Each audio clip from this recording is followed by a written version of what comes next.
Assalamualaikum warahmatullahi wabarakatuh. Terima kasih Waalaikumsalam atas warahmatullahi kesempatan yang diberikan buat tes wabarakatuh. ya, tadi sudah ada gambaran singkat mengenai saya. Izinkan saya untuk bicara sebentar mengenai SAS. SAS didirikan tahun 71 oleh Pak Harto, tapi sebelum tahun 71 itu banyak sejarah yang sudah dilakukan oleh SAS. Dari mungkin sebelumnya adalah lahan kita di Sukamandi itu ada Rosella, jadi teh Rosella, terus kemudian tahun 68 itu mulai digagas untuk menjadi pusat benih nasional, kemudian kita diresmikan sebagai Perum itu tahun 71. Jadi kita udah berapa tahun, udah 55 tahun. Kemudian berkembangnya waktu, kita tidak hanya komit pada perbenihan, kita pun juga komit pada distribusi pupuk, kemudian pestisida, kemudian beras juga. Kemudian tahun 2021 SAS dan Pertani, jadi dua BUMN itu adalah BUMN untuk pertanian, itu merger di bawah ID Food tahun 71. Kemudian tahun 2001. 2021. Kemudian pada tahun 2026 ini kita insya Allah nanti tidak lagi berada di bawahnya ID Food, tapi kita menjadi Persero dan langsung di bawah Danantara. Banyak yang sudah kita lakukan di SAS ini, banyak lakukan transformasi dan juga restrukturisasi. Secara kapasitas kita bisa mencapai 150.000 ton benih setahun dan kita beroperasi di 42 pabrik benih se-Indonesia. Kita punya satu lahan besar di Sukamandi, Subang, itu 3.200 hektar yang kita akan dedikasikan untuk pusat benih nasional. Jadi kita harapkan juga alangkah baiknya kalau benih lahan Sukamandi 3.200 hektar ini kita persiapkan bersama-sama menjadi pusat benih, termasuk juga kita bisa mendukung swasta untuk kita bisa mendistribusikan benih label putih atau FS, sehingga kita bisa menjamin bahwa benih FS itu bisa kita kontrol dari mulai benih sumbernya, dari mulai NSBS sampai kemudian FS, dan itu bisa teman-teman silahkan pergunakan untuk ditanam lagi menjadi baik SS maupun ES. Ya, itulah salah satu yang bisa kita gunakan dan mungkin itu adalah peran BUMN yang harus kita jalankan sekarang ini. Jadi ada yang bilang bahwa BUMN itu harus sebagai polis nasional untuk berbenihan, karena memang kita sebenarnya dari sisi infrastruktur kita sudah siap. Kita ada dari mulai hulu sampai hilir, pasar terbesar kita adalah Kementan, kemudian kita juga sudah mulai masuk ke retail, dan yang paling penting bagi kita adalah sekarang penguatan kualitas. Jadi kualitas yang kita jual untuk Kementan maupun untuk retail itu adalah kualitas yang sama, kita nggak membeda-bedakan. Ya. Dan sekarang ini pun juga kita banyak melakukan inovasi dari sisi kualitas, ke depan akan masih banyak lagi kualitas, sehingga ujung-ujungnya adalah bagaimana kita bisa mendeliver produk benih yang berkualitas tinggi buat negara ini. Karena memang Indonesia sangat layak untuk menerima seperti ini. Karena kita tidak mungkin bicara mengenai kemandirian kalau tidak ada kemandirian benih. Next. Selanjutnya saya akan masuk ke presentasi. Jadi di sini ada penguatan kemandirian benih nasional. Kemandirian pangan sebenarnya adalah tujuan kita bersama. Kemandirian pangan sebenarnya tidak bicara mengenai berapa stok beras kita atau stok pangan lain di gudang, tidak sesimpel itu, tidak sesederhana itu, tidak bicara mengenai jangka pendek karena stok pangan itu kan bicara jangka pendek, tapi ini bicara mengenai sustainability, bagaimana kita bisa mempunyai kemampuan jangka panjang untuk menghasilkan pangan, untuk pangan yang menghasilkan pangan yang banyak, yang efisien, yang stabil, yang berkualitas, yang sustainable. Jadi sebenarnya kemandirian pangan itu adalah bicara mengenai productive capacity kita. Ya. Nah, ini tentu saja didukung oleh bagaimana ada kepastian produksi, bagaimana kita bicara mengenai kepastian tanam, dan kalau kita bicara mengenai kepastian tanam, tentu saja itu adalah terkait dengan perbenihan. Ya.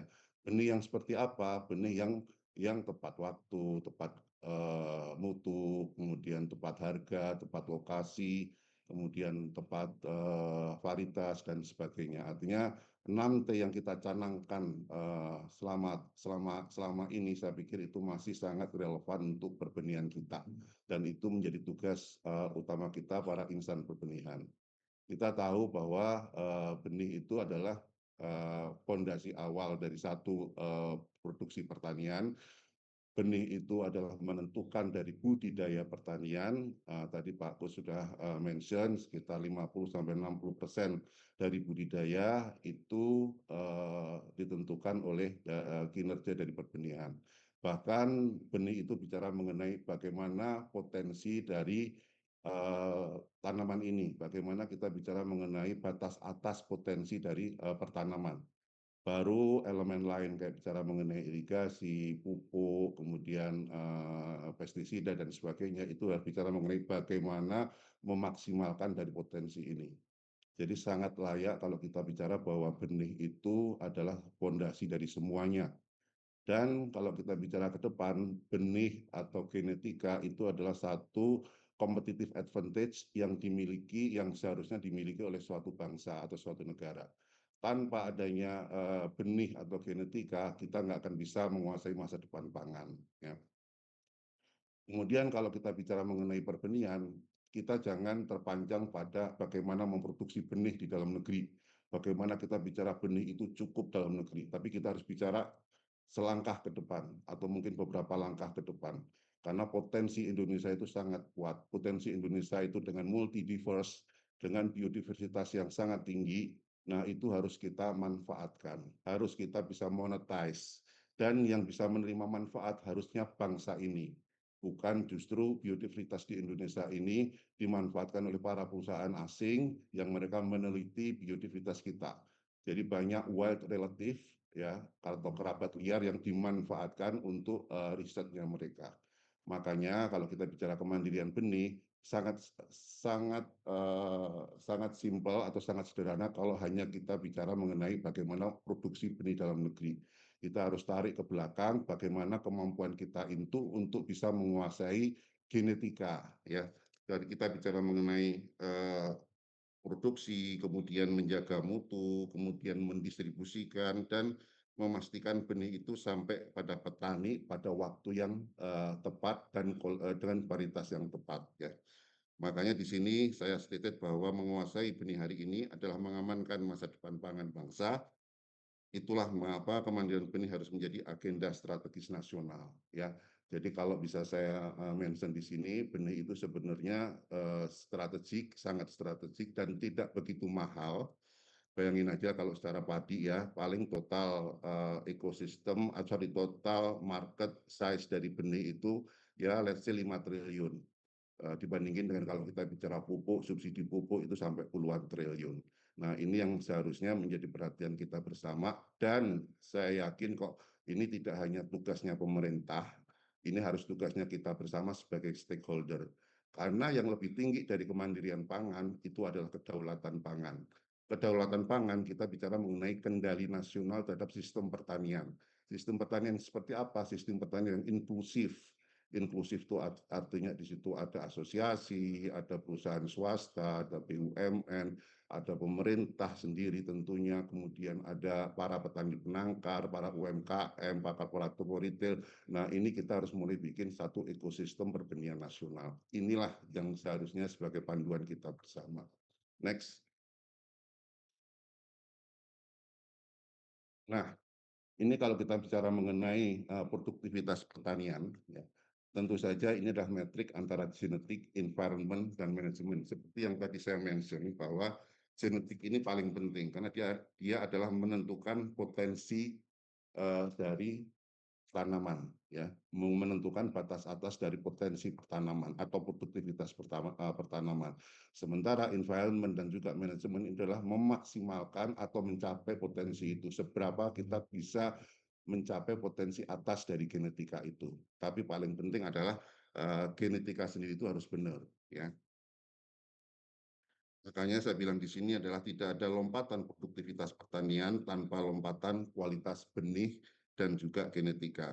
Indonesia tidak cukup hanya mengejar ketersediaan pangan, jangan sampai kita terjebak bahwa pangan harus tersedia, pangan harus mandiri, tapi kita harus balik lagi, kita harus punya nasionalisme, pangan itu harus berdaulat, ya. Pangan itu harus kuat, ya. Pangan itu harus menunjukkan kendali nasional terhadap sistem pangan nasional, ya. Sehingga nextnya Indonesia harus mempunyai productive capacity untuk jangka panjang pertanian nasional. Jadi kalau saya bilang tadi, kemandirian pangan, oke, itu bagus. Tapi kemandirian pangan adalah bicara mengenai jangka panjang, bicara mengenai sustainability. Kemandirian pangan bukan seperti konsep swasembada. Swasembada itu adalah target, hasil. Tapi kalau kita bicara kemandirian, itu adalah jangka panjang bagaimana kita bisa memproduksi. Nah, nextnya itu adalah kedaulatan pangan. Kedaulatan pangan itu adalah sistem pangan nasional, ya. Bagaimana sistem pangan nasional itu bisa berpihak pada semua pihak. Jadi harus inklusif dan ini bicara mengenai kendali nasional. Nah, itu yang harus kita tuju bersama, ya. Jadi saya berharap nanti di webinar selanjutnya bagaimana kita bisa meraih kedaulatan nasional dan itu adalah concern kita semua. Ya. Sebelum melangkah ke depan, next, ya, kita bicara mengenai tantangan sistem pertanian nasional. Sebenarnya banyak isu-isu pertanian nasional, banyak. Ini coba saya ringkas menjadi 4 hal, ya. Jadi yang pertama adalah mengenai demand and supply benih belum terhubung secara presisi, ya. Bagaimana kita dari sisi supplier bisa bekerja kalau demand-nya itu belum pasti. Bagaimana kalau kita bisa menyediakan benih sementara sebenarnya demand-nya masih fluktuatif dan sifatnya instan. Karena yang namanya perbenihan itu kita butuh berapa 2 atau 3 musim untuk menyiapkan. Saya pikir ini harus menjadi perhatian bersama, ya. Saya pikir pemerintah harus mulai untuk merancang sistem demand forecast nasional. Toh kan sekarang juga banyak digitalisasi yang itu sebagai pegangan kita semua untuk supaya kita bisa bekerja dengan profesional, dengan lebih profesional. Sehingga apa yang kita lakukan sebagai produsen benih, ya kan, jangan terdistorsi terhadap demand, tapi kita hanya fokus untuk peningkatan kualitas. Nah, inilah yang harus kita jalankan bersama. Yang kedua adalah ketersediaan benih sumber. Ini sebenarnya terkait dengan yang pertama. Benih sumber itu, apalagi kita inbrida, nah itu sangat tergantung dari perencanaan kita. Ya, benih kita tahu ada breeder seed, kemudian ada foundation seed, stock seed, extension seed. Ketersediaan benih sumber adalah fondasi keberlanjutan industri benih. Ya. Jadi jangan sampai kemudian ada permintaan dari pemerintah butuh padi gugur 20.000 ton, ternyata benih sumbernya cuma 16 ton. Ya, kita nggak ada masalah sebagai BUMN karena dari tadi saya bilang bahwa harusnya BUMN sebagai polis benih nasional. Kasih ke kita aja apa yang mesti harus kita bantuin tanam. Kita punya lahan 3.200 hektar dan ini sangat strategik untuk kita mengamankan benih sumber. Nah, ini yang harus kita perhatikan bersama dan mohon dari pemerintah, dari Pak Asdep ini menjadi perhatian supaya lahan Sukamandi ini lahan kita bersama. Kita tidak akan mengganti Sukamandi itu untuk konsumsi atau untuk beras.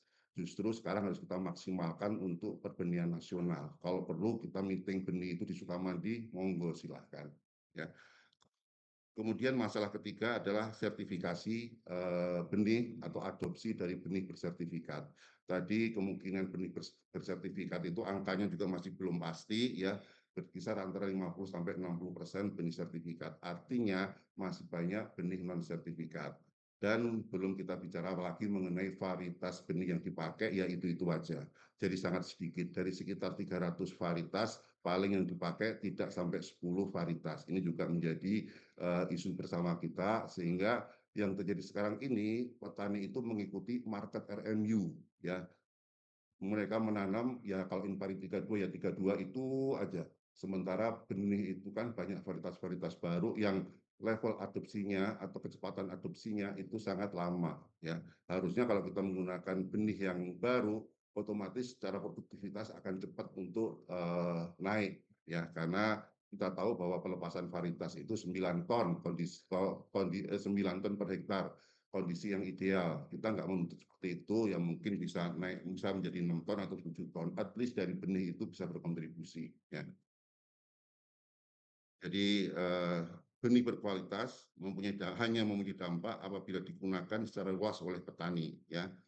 Masalahnya adalah bagaimana menentukan varietas yang benar-benar dibutuhkan oleh petani. Petani sampai sekarang ini tidak ada pilihan lain kecuali mereka mengikuti pasar RMU atau pasar penggilingan yang ujungnya ya itu aja karena Impari 32 kita tahu yieldnya kan tinggi. Nah, sementara sebenarnya masih banyak varietas lain yang bisa kita eksplor ya. Distribusi harus kuat, demonstrasi varietas harus kita jalankan ya. Kalau perlu negara ini atau pemerintah memfasilitasi untuk denplot pengenalan varietas baru. Kemudian edukasi petani, jaminan mutu sama penyuluh pertanian ya. Adopsi terjadi ketika petani melihat manfaatnya, kemudahannya dan kepastiannya ya. Not more than that. Artinya ya udah apa yang bisa kita deliver ke petani. Ya, petani itu sebenarnya simpel kalau mereka udah melihat bahwa manfaatnya ada, kemudian untuk mendapatkannya dan kepastiannya. Ya, itu harus menjadi tanggung jawab kita bersama. Ya. Kemudian yang nomor 4 adalah ini yang paling penting yang menjadi isu kita bersama adalah bagaimana kita meningkatkan kualitas. Ya, bisnis benih itu adalah bisnis kepercayaan ya. Sekali kemudian petani itu melihat bahwa benih kita gagal, mereka akan runtuh kepercayaan kita. Mereka akan runtuh kepercayaan kepada kita ya. Makanya kita harus hindari germinasi yang rendah, varietas yang tidak sesuai, varietas yang mungkin nggak masih banyak apa namanya campuran varietas lain CVL ya. Kemudian produktivitas yang tidak sesuai dengan kemasannya. Nah, ini yang harus kita pertahankan kayak kualitas ya.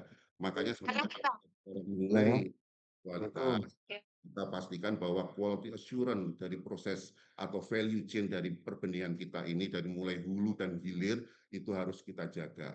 Dan kita mohon juga cara menjaganya harus ada standar yang jelas, standar bukan pada hasilnya, bukan pada labelnya, tapi kita bicara mengenai prosesnya, bagaimana hulu sampai ke hilirnya. Ya. Next.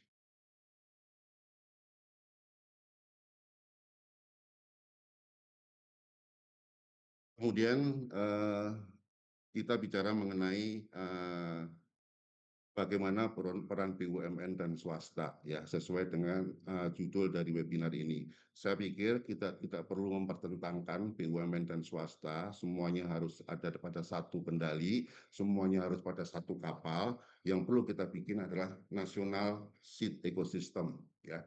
Kalau kita mau masuk ke kedaulatan pangan, yang saya bilang tadi, yang kita perhatikan adalah sistem pangan dari kita untuk kita, ya, sistem pangan yang berkelanjutan, ya, yang inklusif, ya. Nah, yang kendalinya ada di negara kita, ada di bangsa kita. Makanya stop kita mempertentangkan, kita bicara mengenai national seed ecosystem. Swasta seharusnya itu yang paling dominan, ya kan? Swasta itu yang dekat dengan market.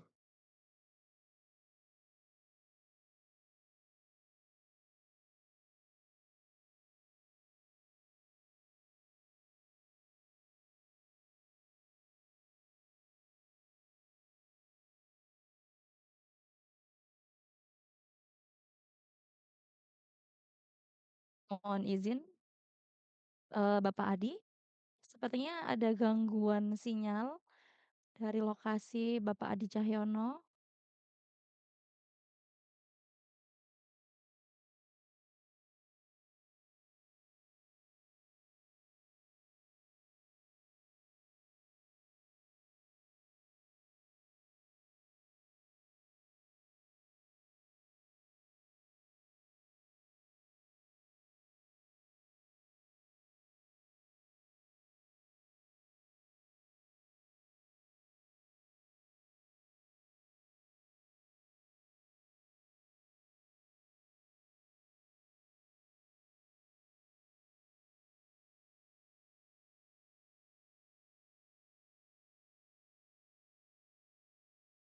Izin Bapak Ibu, sepertinya ada gangguan sinyal dari narasumber pertama kita, Bapak Adi Cahyono Nugroho. Izinkan kami menunggu 2 menit ya Bapak Ibu, eee, untuk Bapak Adi Cahyono dapat bergabung kembali ke webinar nasional ini. Namun jika 2 menit tersebut beliau belum bergabung, maka kami akan lanjutkan ke narasumber berikutnya, Bapak Ibu.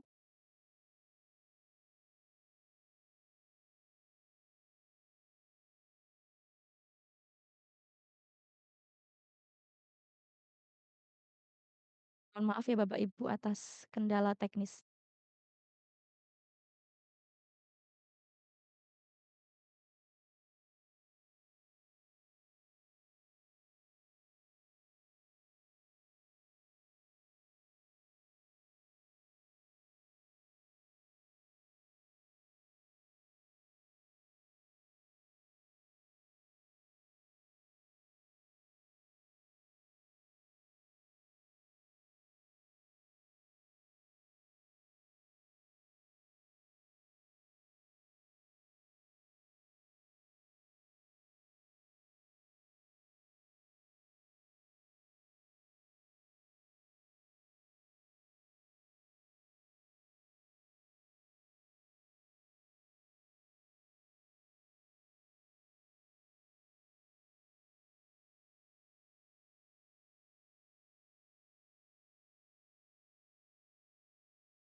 Izin Bapak Adi Cahyono, sepertinya sudah bergabung kembali Pak, selamat datang kembali Pak.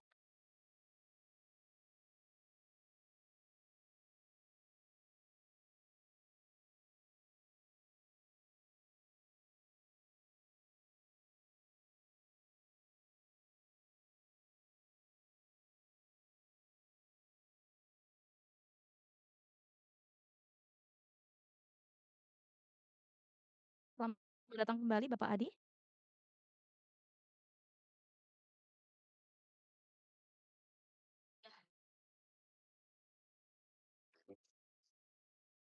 Ya, mohon maaf Bapak Ibu semuanya, saya nggak tahu apakah ngomongnya terlalu ceplas ceplos, jadi ada yang sabotase. Nggak bercanda bercanda. Ya, jadi saya lanjutkan. Jadi untuk yang tadi antara BUMN dan swasta, sebenarnya tetap fungsinya adalah bagaimana swasta itu harus berbisnis, bagaimana swasta itu harus berperan, ya kan? Swasta itu harus menjadi ujung tombak, baik itu terkait sama riset, termasuk distribusi, inovasi. Jadi basisnya adalah market dan pun market yang seperti apa yang harus dikelola yang memang benar-benar yang punya value di situ. Nah, di BUMN itu sebenarnya ada dua hal yang penting ya, tetap kita ada komersialnya untuk seharusnya kita pun juga tetap follow market juga, tapi kita bisa mengakomodasi benih-benih yang lain yang memang itu katakanlah mungkin kurang menarik atau apa. Nah, BUMN harus berada di situ. Samping itu kita juga ada tugas lain yaitu kita harus punya strategic national rule ya. Jadi kita harus menjaga varietas strategis kita harus mempertahankan productivity capacity kita yang mendukung ketersediaan benih ketika shortage, kemudian menjadi bagian dari national seed reserve atau cadangan benih nasional. Ini penting ya karena negara ini harus kita kuatkan dan kita fokusnya adalah bagaimana petani itu bisa menanam pada musim berikutnya sehingga kalau kemudian ada gagal kemudian gagal panen, bencana, shortage, perubahan musim, kemudian ada kebutuhan mendadak, itulah BUMN berfungsi di situ ya. Jadi jelas ya dari perspektif BUMN dan swasta, tetap swasta itu ada ujung tombak. BUMN itu adalah sebagai polis asuransi benih nasional ya, baik kita sebagai commercial rule ataupun kita sebagai strategic national rule ya. Cadangan benih nasional pun juga harus segera untuk kita deliver karena ini penting untuk kita menjaga supaya petani-petani kita itu punya kemampuan untuk tanam kembali ya. Dan ini pun juga harusnya kalau kita bisa mengenai cadangan reserve ya, itu harus kita mengcover berapa sih kebutuhan tanah petani untuk tanam kembali dikurangi dengan stok komersial. Jadi jangan sampai pun cadangan benih itu impact mengurangi stok komersial kita ya. Dan di cadangan benih pun juga saya pikir di situ harus mulai ada bagaimana kita mengkolek plasma nutfah, bagaimana bicara mengenai cadangan benih sumber dan sebagainya ya. Jadi menurut saya peran BUMN dan swasta ini sangat jelas dan saling mendukung ya. Swasta itu adalah paling utama di ujung terdepan perbenihan ya, karena dia langsung berhubungan dengan market. Nah, di BUMN ini sebagai polis asuransi benih nasional ya. Selanjutnya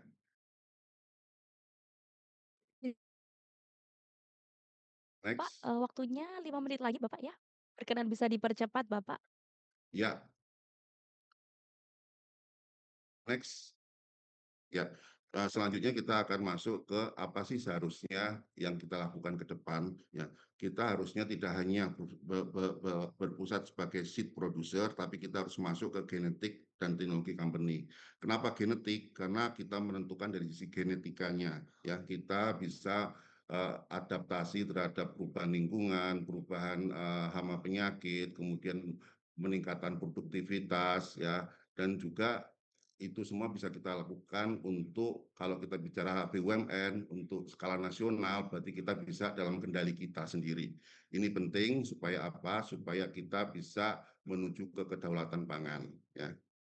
Jadi di sini saya bicara bahwa dari benih menjadi solusi, dari produksi menjadi inovasi, dari seed producer menjadi genetik dan teknologi company. Selanjutnya. Nah, ini relevan dengan yang Indonesia, dengan keunggulan komparatif Indonesia. Keunggulan komparatif Indonesia itu di daerah tropical climate, kemudian dengan biodiversity yang sangat beragam, sehingga bisa dikatakan kita itu, Indonesia itu adalah genetic library. Dan juga kita punya pasar yang besar, sehingga kombinasi dari tropical climate, kemudian biodiversity, dan juga large market, seharusnya kita tidak hanya sebagai konsumen, tapi kita bisa menjadi tropical genetic hub. Ya. Next. Kemudian ini adalah transformasi SAS yang sekarang ini saya lakukan dari seed company ke seed company menjadi tropical genetic company. Ada 3 fase. Yang fase pertama adalah penguatan bisnis benih sekarang ini. Yang kedua adalah bisnis menggunakan 4.0 termasuk precision farming, digital farming, traceability, smart warehouse dan sebagainya. Kemudian yang ketiga adalah tropical genetic company. Jadi kita harus mengembangkan capability kita menuju molecular breeding, genomic, fingerprinting, kemudian genomic selection, market assist, dan sebagainya. Ya. Sehingga bisa dikatakan transformasi SAS ke depan mempunyai 2 agenda strategis, yaitu penguatan suplai benih nasional, salah satunya menjadi polis asuransi benih nasional, dan yang kedua adalah kita menjadi tropical genetic company, supaya kita bisa mendukung kedaulatan pangan, supaya kendali genetik kita ke depan diatur oleh negara kita sendiri. Ya. Jangan sampai kita memanfaatkan IP perusahaan asing di kita hanya untuk pasarnya saja. Ya. Selanjutnya,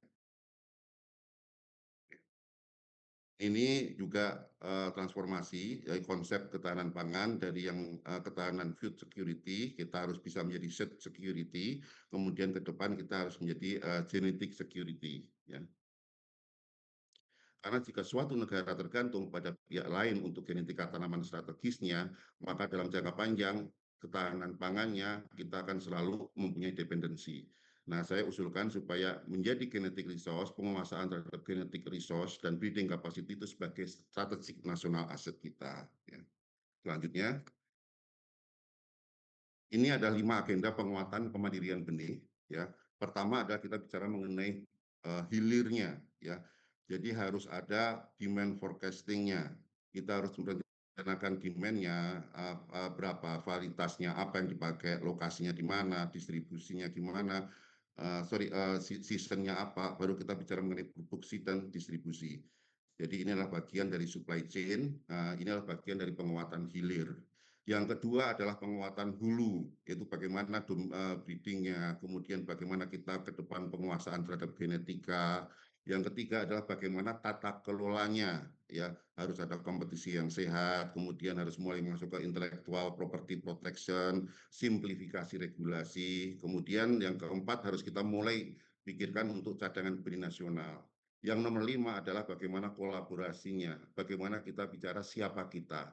Siapa kita, bukan hanya pemerintah saja, tapi kita semua, stakeholder-nya kita semua. Nah, inilah kita bicara sistem pangan yang inklusif. Selanjutnya,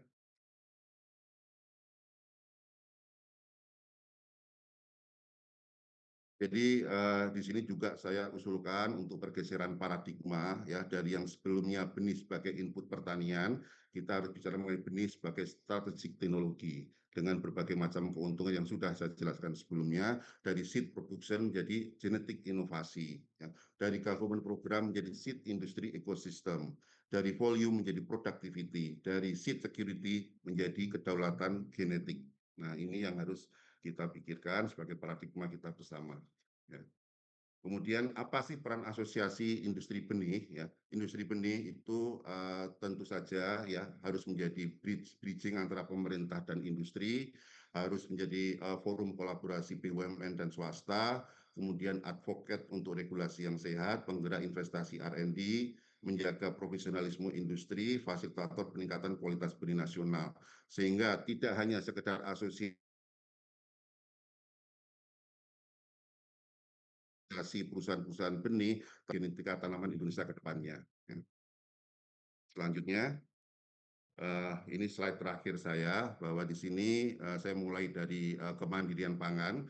Kemandirian pangan itu tidak bicara mengenai adanya beras atau stok beras di gudang, tapi kemandirian pangan itu harus kita tarik dari mulai hulunya. Dan ini kita bicara mengenai capability jangka panjang. Ya. Dan dari kemandirian benih tidak berhenti pada kemampuan memproduksi benih, tapi kita harus extend lagi menjadi penguasaan terhadap genetika. Dan visi kita seharusnya adalah Indonesia harus menjadi salah satu pusat inovasi genetika tanaman tropis di dunia.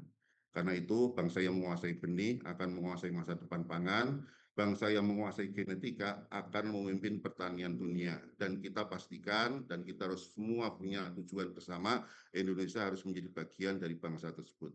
Menguasai benih hari ini, memimpin pangan dunia esok hari. Demikian dari saya. Terima kasih atas kesempatannya yang diberikan. Assalamualaikum warahmatullahi wabarakatuh.